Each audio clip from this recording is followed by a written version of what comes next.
Shalom, shalom, peuple de Dieu. Na pesi biso mbote partout bisika bozali. Nzambe a pambola bino. Ezali ngai, un frère na bino, le pasteur Clems Amour ndenge boyebi ya église en destinée à régner. Lelo na yena na thématique mokoto partagé ici et salema déjà.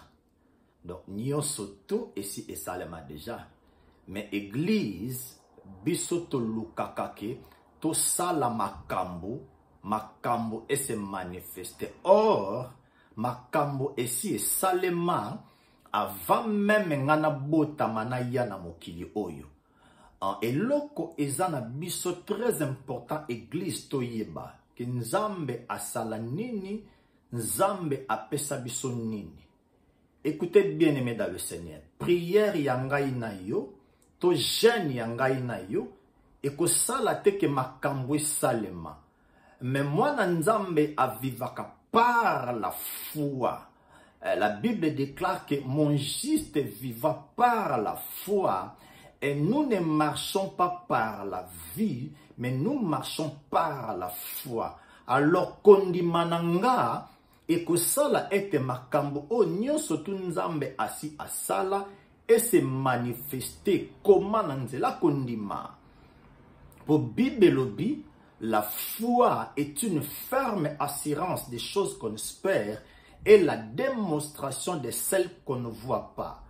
La Bible n'a pas dit que makambo ezate, mais Bibelobi que makambo eza, mais miso nanga kibomoto ezo monangote. Mais miso nanga kondima kati azo croire que makambo esi salema makambo epu ezali. Yango na lingi lelo to découvrir nzambe asala nini, nzambe apesa biso nini. Écoutez bien aimé, nzambe akosala lisusu na vie na yo te, mais nzambe asi asala déjà il y a 2000 ans de cela à la croix. Écoutez bien aimé, tout touché dans nos points moko. Biso basali nzambe tolobaki, nga non sala alliance na nzambe. Laisse-moi te dire, bien aimé dans le Seigneur, soko fungoli Bible, de Genèse à l'Apocalypse, et si comme moko te okomona un serviteur de Dieu a sali alliance na nzambe. Partout na Bible, ezaka ka nzambe nde asalaka alliance na bato. Alors na Bible toza na 8 alliances. Nzamba kamati première alliance. Ti na 7e alliance abenyango ancienne alliance. Abisi Moïse, abi zwa banyama, kata bango mitu, makila wana tiango na bokal moko boy. Et puis okamata makila wana o répandre yango sur le livre de la vie. Moïse alobi, voici le sang de l'alliance. Et loko na lingi toyeba, force ya alliance, eza makila etanga epi kufa. Siko Yesu ava aya, nzamba lobi na Esaïe 55, le verset 3, azo sala une alliance éternelle. Donc, azo soit alliance te. Siko Yesu tangu aye, aye ko accomplir maloba wana. Na Matthieu chapitre 26, verset 26, tina verset 28. Alobi, voici le sang de l'alliance qui sera répandu pour vous et pour les plusieurs nombres. Donc, nous avons 2 alliances.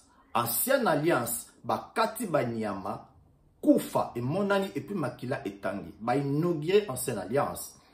Nouvelle alliance, Yesu akufi, makila etangi. Nouvelle alliance, ezalaki inauguré. Alors, yo, soko le biosa l'alliance. Elingo lobake il faut okufa et puis makila il faut etanga. Alors Dieu dans son amour alingite que yo kufa, alingite que makila etanga. Yamana Yesu asala alliance moko ezali éternel, eza mondial do bisonio surtout to kota na alliance o Yesu asala. Et je crois qu'on comprend là. Tout touché premier point. Église lelo azoluka bénédiction ba pambolaye. Église a komi kopesa même mbongo pour alukaba pambola. Bien-aimé dans le Seigneur, soyons vraiment sérieux.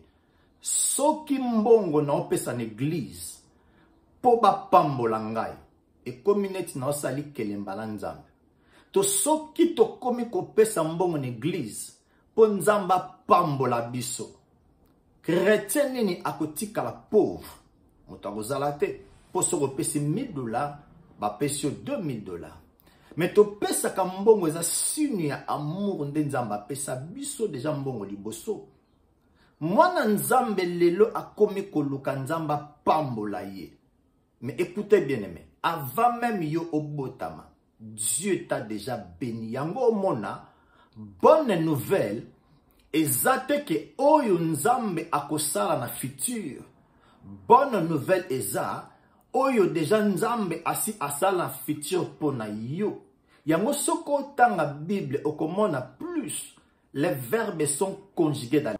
Tozwa premier point. Bana nzambe tozo luka bénédiction. Men Bible lobi ke nzambe sa pambola biso. Tozwa Ephésiens chapitre 1, le verset 3. Écoutez ce que la Bible déclare. Béni soit Dieu le Père de notre Jésus-Christ, qui nous a bénis de toutes sortes de bénédictions spirituelles dans les lieux célestes. Nous disons Amen à l'écriture. Bible lobi, nzambe sa pambola biso. Nzamba ko pambola biso te. Soko tali bien bénédiction, ezana es na suka. Donc nzamba pambola biso na ma pamboli nyonso. Libala, kobota, ba voiture, ba ndaku, misolo, ba bénédiction nyonso tout. Nzambe sa pambola yo. Mais ce que biso n'église, tozoluka nzambe apambola.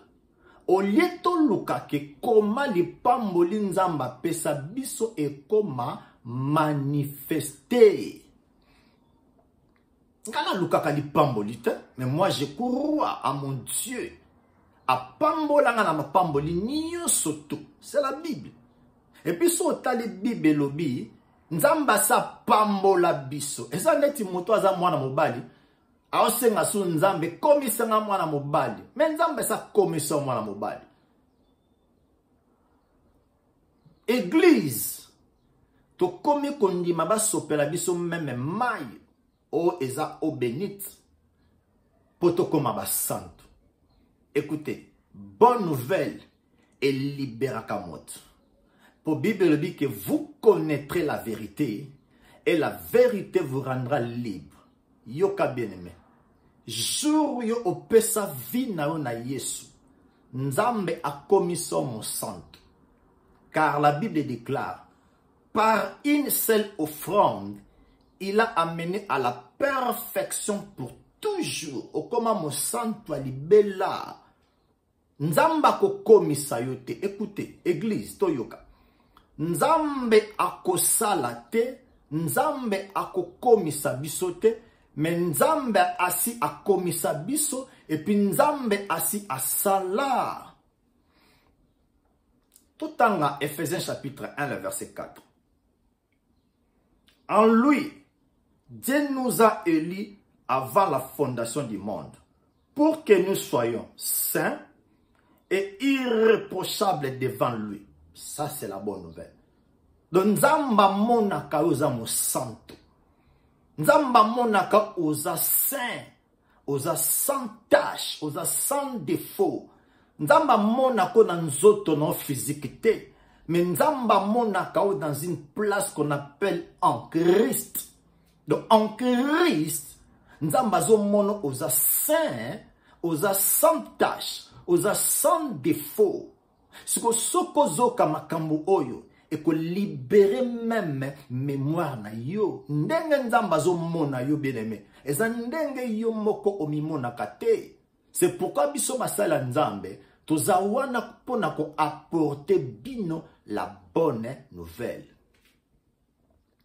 Église azoluka nzambe a délivré. Ça c'est capital bien-aimé. Na évité bako délivrer biso combien de fois. Tant que tu touches délivrance, tu touches plus. royaume ya ténèbres place tozalaka. Alors nzambe na bolingo na ye akangola biso déjà à partir ya royaume ya ténèbres. Nazana Ephésiens chapitre 1 verset 7. Écoutez très bien. En lui, nous avons été libérés du malin. Malin est représenté royaume à ténèbres. Nzambe a délivré yote. Mais Nzambe asi a délivré yo. Donc, délivrance o yo lukaka. En réalité, et sengelinde tolo bananzambe merci parce que Nzambo sio kangolanga. Bien aimé, je me pose la question. Yo za mwana Nzambe ozo landanga nga pe na za mwana Nzambe. Nga nazo croire ba délivranga na lukasu délivrance te. Mais yo la la kato lukaka délivrance. Nga nazo croire que ba hôtel ezalaka te, ba lien famille ezalaka te, malgré to botama na ba famille na Afrique to yebi. Et puis biloko ane salaka te na vie na nga nalalaka kimia. Mais yo bien aimé olalaka te butu nyoso kako bunda. Ngai nandimaka ba blocage te ba réclamation te. Et puis makambo nazo loba nazo confesser ngo yango zo salema. Naza libre, naza lié te. Mais yo posa mwana Nzambe, mais pourquoi biloko anizo salema? Donc elingolo basiko que Nzambe aza injuste. Non, Nzambe aza injuste te bien-aimé. Dieu est juste. Problème est zaboy. Tondimela Nzambe moko. Mais croyance na biso, na confession na biso za différent. Nga na croire que Nzamba sala nyoso na ekoloso na koma libre. Je crois à ça. Et puis nga na confessaka que muto akosimba nga te na kozala na baliente. Alors Bible lobi que la vie et la mort sont au pouvoir de la langue. Quiconque aime en mangera le fruit. Lokola nga na ebi que Nzambe akangolanga na confessaka ngo chaque jour. Même diable azo yoka aebi que non mwana o aebi identité ne moi simba nga ezate. Siko yo lokolo yebi te oza ignorant. Yango makambo ane salaka na vie na yo. Pose-toi des questions. Oza mwana Nzambe nga pe naza mwana Nzambe. Nga nalalaka na butu kimia. Mais yo lalaka to bundaka. Et puis remarquez très bien. Depuis obanda ko bunda. Oko tikalaka jamais ko longa. Pourquoi? Ozo bunda bitumba na muto oyebite.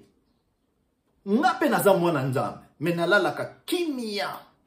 Nazana ba liente, nazana ba condamnation te, même na moni loko zo marché te, jamais na ko confessango. Jamais. C'est ça ozo sa la force ya biso bana Nzambe. Parce que yo zana ignorance. Yango zo mona ignorance moto azali maître nango za diable. Moto aza ignorant, bako banda toujours ko guider yo, mais en réalité moi Nzambe aza déjà libéré, aza libre. Tozo Colossiens. Colossiens chapitre 1, le verset 12 à 13. Écoutez ce que la Bible déclare. Nazum Balamon, verset 13. Et qui nous a délivrés de la puissance des ténèbres et nous a transportés dans le royaume de son Fils d'amour. Ça, c'est la parole de Dieu. Nzamba ko délivrer yote. Mais Nzamba zwa biso na royaume à ténèbres. Nzamba mema biso a délivrer biso. Soko tali verbe, eza verbe ezali conjugué na passé. Eza na futur te. Donc Nzambe a ko délivrer ka yote. Mais Nzambe asi a délivrer yo. Oza na kati ya royaume ya Nzambe. Ozo vivre na kati ya royaume ya Nzambe. Et là comme sous tolobaka, likambu papa sala malédiction ezali na 3e, ti na 4e, na 5e génération. Allez na butu tozo bukaka ba malédiction. Écoutez bien.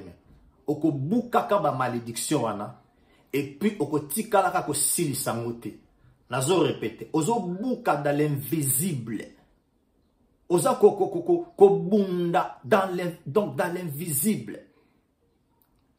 Exode chapitre 20, versets 5 à 6. Bato bazwaka malédiction ezokita de génération en génération. Nazo la biso ango pototanga. Exode chapitre 20, les versets 5 à 6.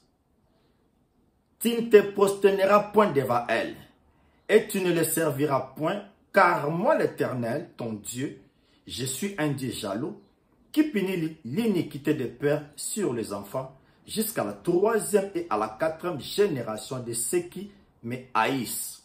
To zwakango, to atribiyango papa na nzambe. Souffrance na yo, eza po papa no, to mama no asala. Nga na boyango, na boyakango. Tango bozolo banangande mwana soko ndimi yango, komo sala na vie na yo. Mais écoutez, kaka dans la loi o nzamba pesa, eza na ombre ya grâce. Eza na ombre ya la bonne nouvelle de l'abondance de la grâce. Écoutez le verset 6. Kaka na Exode, batangelaka biso verset 5, mais baboyaka ko expliquer biso verset 6. Lelo naza ko expliquer yo. Écoutez Exode chapitre 20, le verset 6.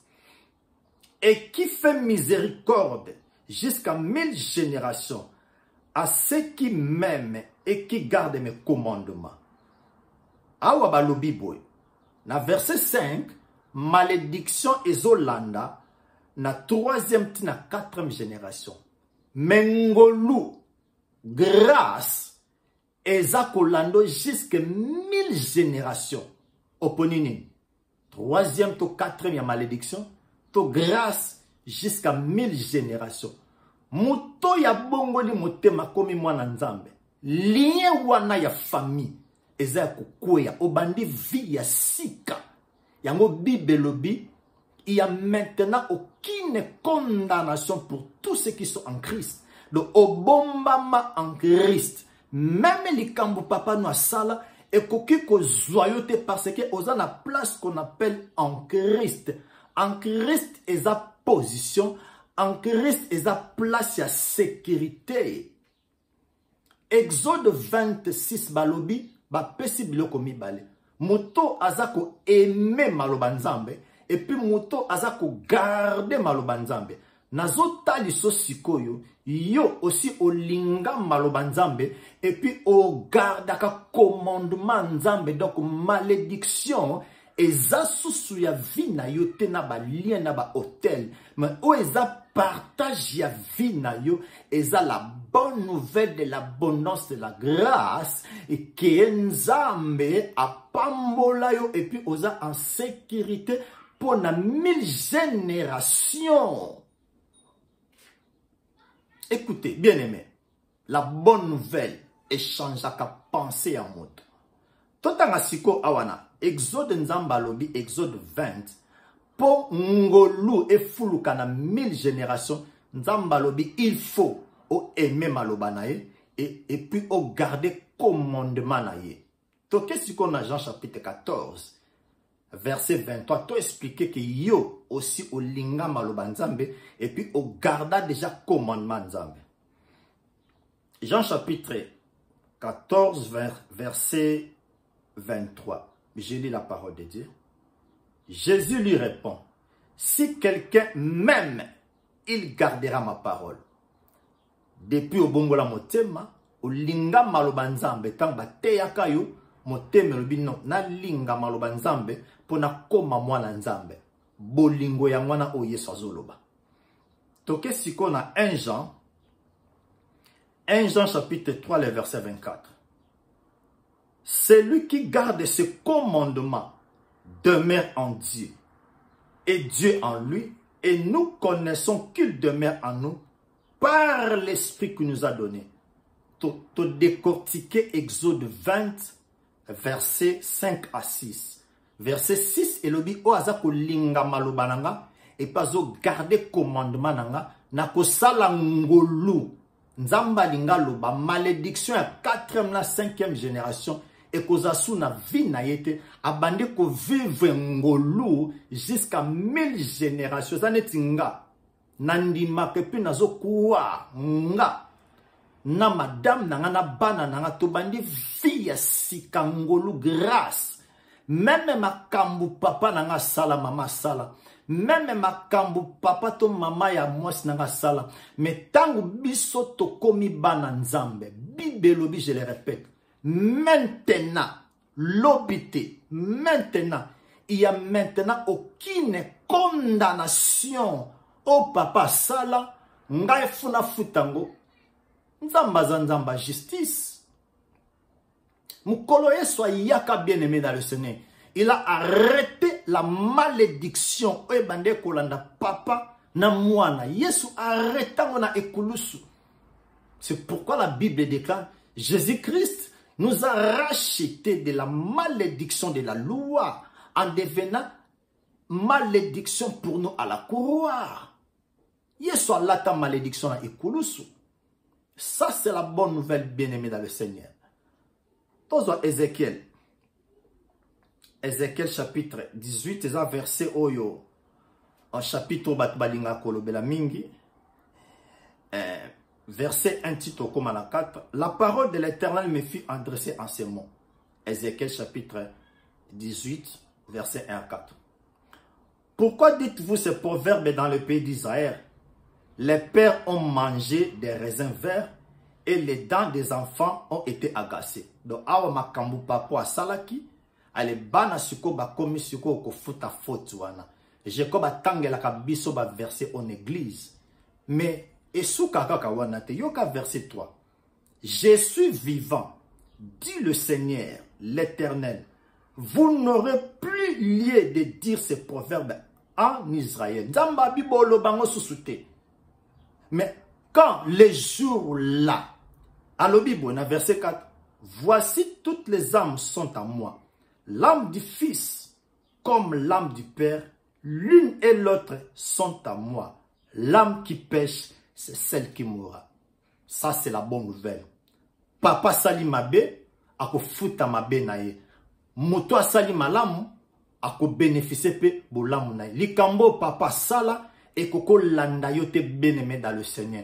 Même baye bisako ke likambo papa sala ezo landa à partir ya le temps ozo ka vidéo boyango o nyonso tu yozo loba ozo bengango esalema na vino ndengo lingeleli yango bibelobi la vie et la mort sont au pouvoir de la langue.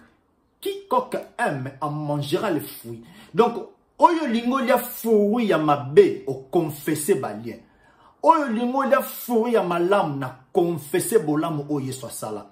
Mais nyoso wana ifeza na mutu amemela yo la bonne nouvelle de l'abondance de la grâce. To suki kaka wana te. Écoutez Ézéchiel tozaka na 18 le verset 20. Ba répéter le komoko, ba lobi boy. L'âme qui pêche, c'est celle qui mourra. Maintenant, ebandeli baloba qui faute au papa sali, moi ne fa futango. Mais Bible le dit que li kambu papa sali, moi na ko futango te. Oyo sali mabe, ako futa mabe na ye moko. Bien aimé, même papa no mema kombo ne panganga. Ba komango, ba loba ki yoko resirte, ba loba ki yoko balate, ba loba ki yoko voyagete. Maintenant, nous avons déclaré pour nous. Bibelobi, toute arme forgée contre toi sera sans effet. Et toute langue qui se lèvera contre toi, tu le condamneras. Na condamné malobawana bien-aimé. Oza libre na kombo na Yesu. Lien, malédiction, hôtel la famille, eza droit na yote, eza partage na yote. Écoutez bien-aimé. Totanga, verset moko. Tokomiko chite. Totanga Colossiens chapitre 2, le verset 14. La Bible déclare ceci. Il a effacé l'acte, l'ordonnance qui nous condamnait. Condamnation. Oyo papa sala qui peut l'andayo. Bible lobi, Jésus, il a effacé. Et en a passé. Donc même papa nous a même combo na yoba comment on a papier. Bible le dit Jésus-Christ sur la croix, il a effacé l'acte, l'ordonnance, ou banda qui ko peser contre biso. Et puis à souki wana te Bible dit que il a détruit papier o bakomaki kombo na yo okobonga te okobala te Yesu azwi yango a effacer makambo wana yango Bible lobi il y a maintenant aucune condamnation pour tous ceux qui sont en Christ. Alors non so na tiki kaka papier wana bakoki kwa ko récupérer Bible il a déchiré acte même ya décès baloba ko kufa Yesu a déchiré yango acte ya maladie o baloba yeke ekobanda kolando a déchiré yango ba lien ba hôtel preuve nyonso te komaki na papier Bible Jésus les a déchirés bien-aimés. Tu es libre comme la liberté. Toi touché point souka. Bana nzambe bakomi koluka onction. Bakomi luka onction. Oromona mutoti Israël aena huile d'olive.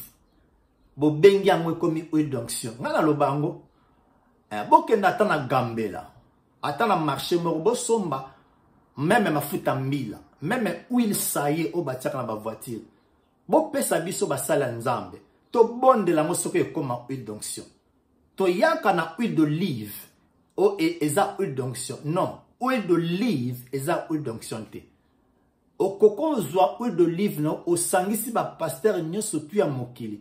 Ba bonde la pona huile d'olive e ko tikala ka ko koma jamais huile d'onction.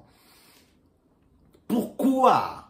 Parce que onction dans l'Ancien Testament, azaki ombre, azaki elili. Mais l'élo dans la Nouvelle Alliance, onction azamutu, l'esprit de Jésus. Donc, ma futawana oyo somba kangona gambela huile d'olive. Je te le dis bien aimé. Et que tikalaka jamais kokoma huile d'onction. Kalingela ngomaki. Kalingela ngomaki. Donc, c'est pourquoi, bana nzambe boyeba. Nzamba sala nini, apesa bino nini, akomisa bino wapi. C'est ça où église en a besoin ayeba. Nga na lukaka onction te. Na somba kama futa te pona koma ouin. Mais je suis ouin de Dieu. Mukolo na bongo la motema nzamba pesanga molimo ne. Molimo na nzambe nde ekomisanga ouin. 1 Jean chapitre 2, le verset 27, 1 Jean chapitre 2, on a deux versions Bible, on a lu second et puis on a la parole de vie. On a lu second. 1 Jean chapitre 2, le verset 27. Pour vous, l'onction que vous avez reçue de lui demeure en vous. Balobi awa, esprit que obisoto zwa. Tozo siko yona na Bible parole de vie, total la seconde balobi, nazana 1 Jean chapitre 2, le verset 27. J'ai lu la parole de Dieu. Quant à vous, le Christ vous a donné son esprit, et cet esprit habite en vous. La parole de vie babi nzamba pesa biso Yesu, a pesa biso molimo na ye. Alors, dans lui second balobi, quant à vous, l'esprit que vous avez reçu. C'est pourquoi je vous ai dit, onction, dans l'Ancien Testament, zalaki comme symbole. Mais dans le Nouveau Testament, dans la Nouvelle Alliance, onction azamutu, Yesu molimo na ye. Donc, mukolonga na bongo la motema, nzamba pesanga molimo, na koma ouin. Nana besoin ma futa huile d'olive te. Mais fonandi makemaka munzamba sa. Écoutez bien aimé. Le message, il y a la bonne nouvelle babenga kango le message christocentrique. Tout est à tourner autour de Christ. Tout est à onction te, tout est à la vie éternelle te, tout est à dîme te, tout est à prospérité te, mais tout est à Yesu yende onction. Yesu yende prospérité, Yesu yende dîme, Yesu yende la vie éternelle parce que tout est à tourner autour de Christ. Molimo mo santo qui est l'esprit de Dieu, aza kolombe tendenge to tiaka iba dessin na chair na église que molimo mo santo aza kolombe.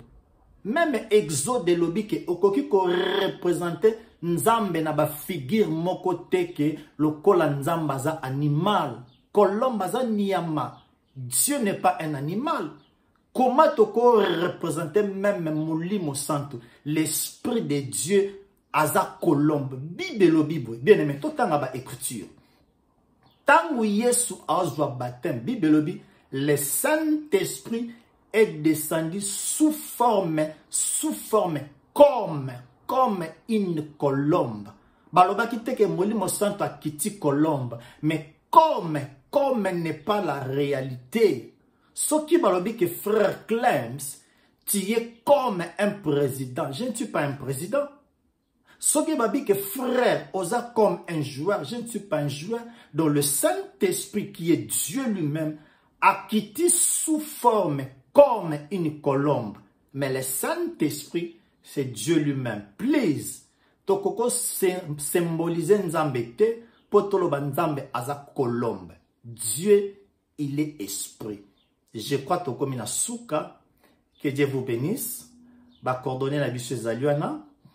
Okoki ko commenter, okoko sa la suggestion, okoko benga biso so oza na question, toko répondre po, toko loba nyoso tuté.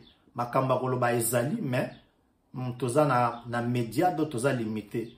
Ba coordonner zaluana, bo benga biso, toko sola, toko benga bino. Que Dieu vous bénisse. Ezala Kingai, frère Nabino, le pasteur Clems, amour de l'église, destiné à régner. Que Dieu vous bénisse. Nzambe ale kanako pambola biso. Tokomi à la prochaine. Merci.